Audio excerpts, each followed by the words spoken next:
Hablaremos en este capítulo sobre Diego Velázquez, un pintor del siglo de oro español, uno de los exponentes más importantes del barroco español, nacido en la ciudad de Sevilla en el año de 1599 y fallecido en la ciudad de Madrid en el año de 1660. Fue discípulo en primer lugar, siendo muy joven, del pintor Francisco Herrera el Viejo, con el cual duró simplemente un año por sus diferencias y por, digamos, la violencia con la que eran impartidas sus clases, pero luego estuvo mucho tiempo, 7 años, alrededor de 7 años, con su maestro Francisco Pacheco.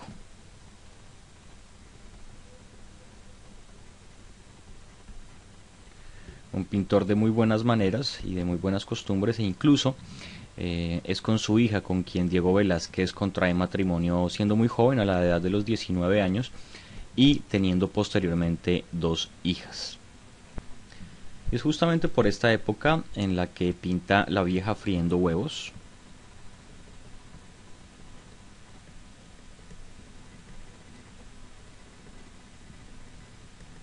una pintura del año 1618, en donde su tenebrismo, su claroscuro, es clara muestra de la influencia que recibió, por ejemplo, de pintores como Caravaggio, uno de esos pintores italianos tan importantes en el barroco europeo. El almuerzo es una de esas obras tempranas de Diego Velázquez.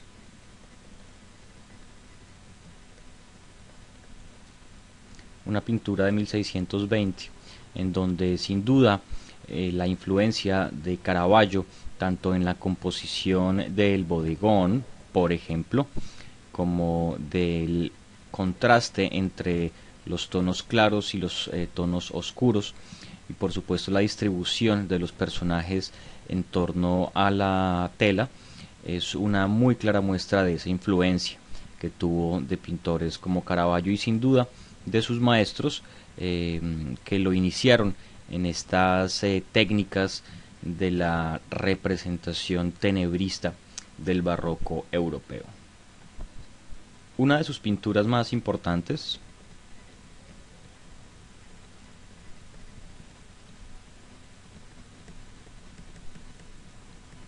se trata del Aguador de Sevilla, una pintura cerca del año 1620. Hay que recordar que muchas de las obras no fueron fechadas por el artista y se conoce su datación gracias a biógrafos y a pintores cercanos, a discípulos cercanos que dataron luego sus obras. Es de esta manera que muchas de las pinturas se datan con una aproximación.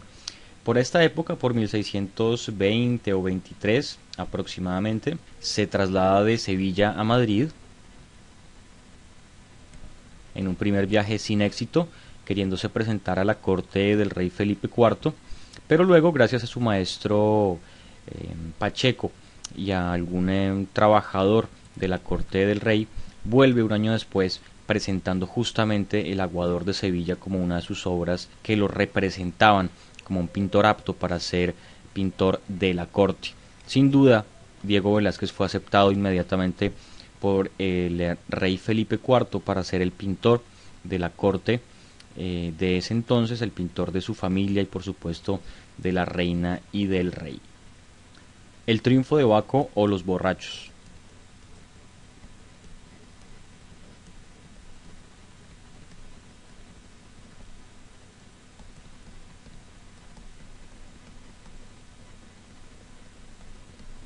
En algunas fuentes podemos encontrar ambos títulos. Una pintura datada aproximadamente hacia el 1628,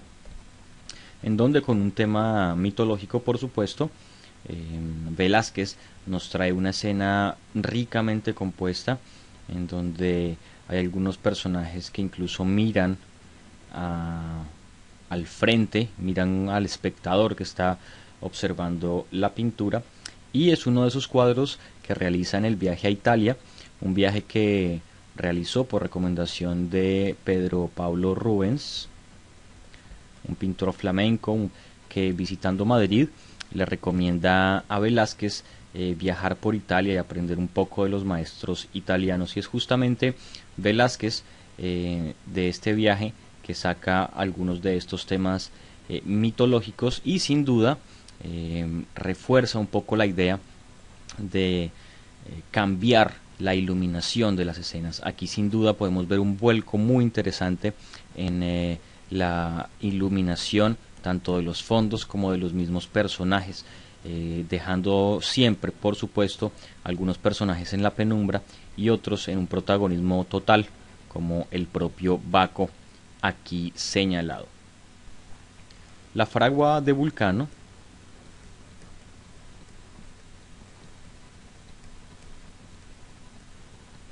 otra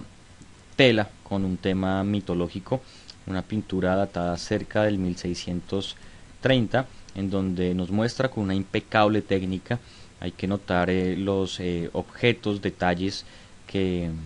están representados en esta tela, mucho más iluminada que las anteriores, por supuesto, en esta forja o en esta fragua, en donde cada elemento de metal o cada herramienta está delicadamente representada, y que nos presenta una escena en la cual Apolo viene a la fragua de Vulcano a comentarle la infidelidad o el adulterio de Venus con Marte. Es justamente en este momento en el cual Apolo le está contando a Vulcano. Podemos observar tanto el gesto de uno como la expresión y la reacción del otro. Otro de los temas delicadamente tratados por Diego Velázquez, un tema mitológico. Felipe IV de España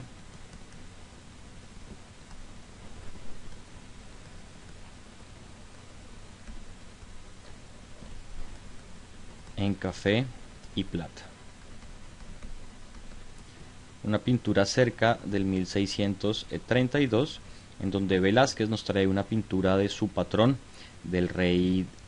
Felipe IV, con un vestido asombrosamente retratado. Por supuesto, el retrato del rey es bastante fiel, pero cabe destacar tanto los elementos accesorios o los elementos pequeños que decoran el cuadro, como la vestimenta imponente del rey. Sin duda una decoración muy bien ejecutada por este artista ya maduro, un Diego Velázquez que ya era parte fundamental de la corte de Felipe IV. Por esta época está ya de regreso en España después de su viaje a Italia, y notamos sin duda estos elementos que trae, estos aires nuevos de iluminación, todo lo que ha aprendido de los maestros italianos en su reciente viaje. El retrato del Papa Inocencio X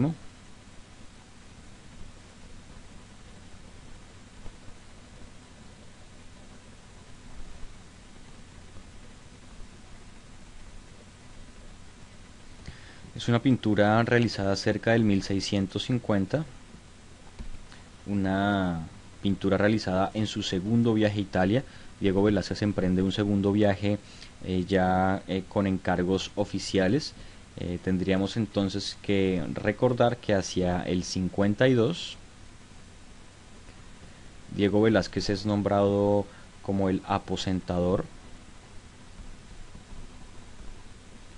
del rey. Esto significa que Diego Velázquez pasó de tener exclusivamente la labor de ser el pintor de la corte a encargarse, por ejemplo, de los viajes, de los encargos artísticos, de las ceremonias, del alojamiento, de las ropas, etcétera, del rey Felipe IV. La reina tenía también su propio aposentador, que es una especie de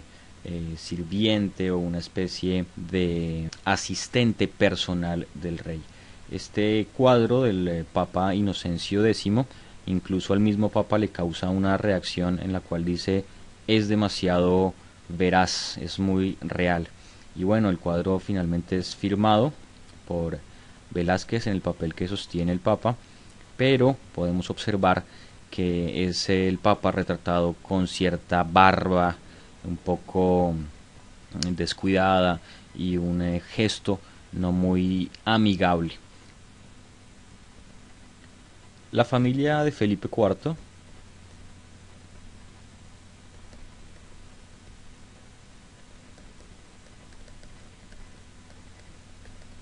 o como es más conocido el cuadro, Las Meninas, refiriéndose justamente a las sirvientas que están de alguna manera en primer plano, a las sirvientas de la infanta Margarita de Austria, que de algún modo es la protagonista, pero sin duda este cuadro ha sido uno de los cuadros más estudiados de la historia del arte, ya que aparecen muchos personajes y su composición y ejecución es una de las más espectaculares de la historia de la pintura occidental. Podemos sin duda identificar varios personajes y es justamente uno de los discípulos de Diego Velázquez en sus últimos años quien luego pudo documentar cada uno de estos retratos. Sin duda está acá el mismo pintor Diego Velázquez retratándose como un pintor en oficio que mira al frente, un pintor que está ejecutando una obra enorme que según los estudiosos es un retrato de los reyes que están justamente acá retratados en un espejo del fondo. Está Felipe IV y también está la reina Mariana de Austria, de alguna manera retratados en el espejo que está al fondo, y es justamente a ellos a quien mira Diego Velázquez. La infanta Margarita de Austria parece estar llegando a los aposentos del pintor, a la sala del pintor de la corte, rodeada por supuesto de su séquito de colaboradoras,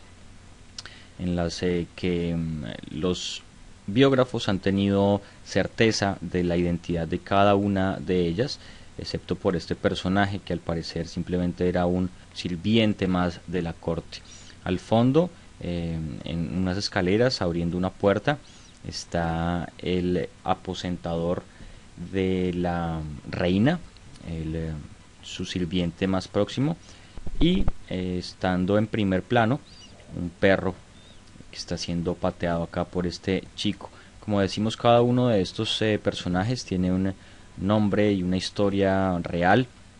Fue un retrato real realizado por Diego Velázquez, pero es justamente este nombre de las meninas el que ha trascendido refiriéndose a las sirvientas de la infanta.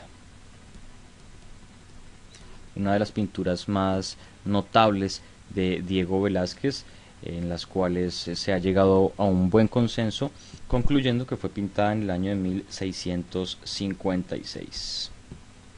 Para finalizar, un retrato de la infanta María Margarita en rosa.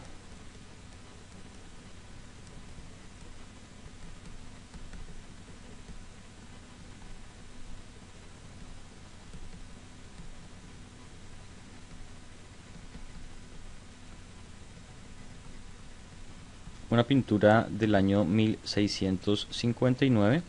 un año antes del fallecimiento del pintor.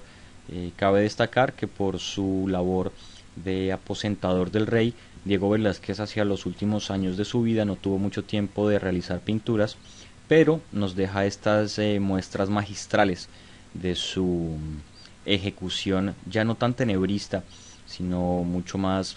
con un estilo propio y destacándose en algunos detalles como estas veladuras tan impresionantes que logró hacer con una técnica de alguna manera muy rápida, ya que como lo dijimos tenía otras labores dentro de la corte del rey.